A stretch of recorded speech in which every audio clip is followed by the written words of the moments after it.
This video is a warning for you if you are planning to buy OnePlus 11R or if you have already purchased a OnePlus 11R recently. I'll talk about 5 problems that are faced by OnePlus 11R users, and I will also tell you solutions for each of these problems.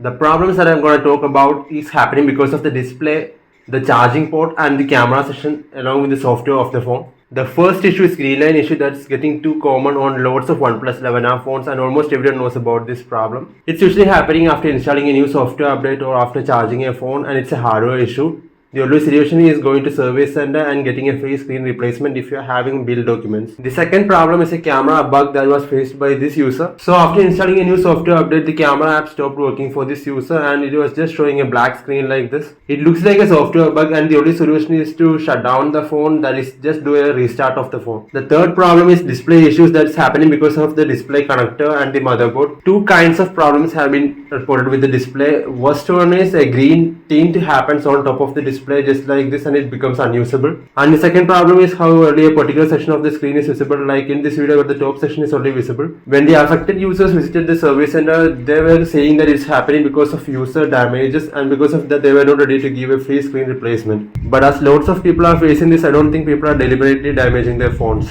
The fourth problem is a charging port issue that's being faced by a few users. The phone stops charging even when you are connecting the charger brick to the wall charging socket and then connecting it to the phone. Service center people were able to identify that it's a problem associated with the charging IC, and they had to change it so that the phone could charge normally. So the only solution for the charging problem where the phone is not charging is to visit the service center, ask them to look at the phone and change the hardware if needed. The fifth issue is a software bug that's mostly happening on 8GB RAM variants, and especially when the battery level is almost close to 20%. The touchscreen stops responding and the phone hangs up when you are using heavy usage apps, playing games or anything heavy duty on the phone. The only solution is to press and hold volume down button and power button to force shut down the phone and then restart it normally. Even if there are many problems happening with OnePlus 11R phones, it's only restricted to a less number of people, so I won't recommend people to be afraid of buying the phone. Don't forget to subscribe for more videos like this. Watch this video next if you want to know more about OnePlus 11R green line issue, why it's happening and what is the solution for this problem.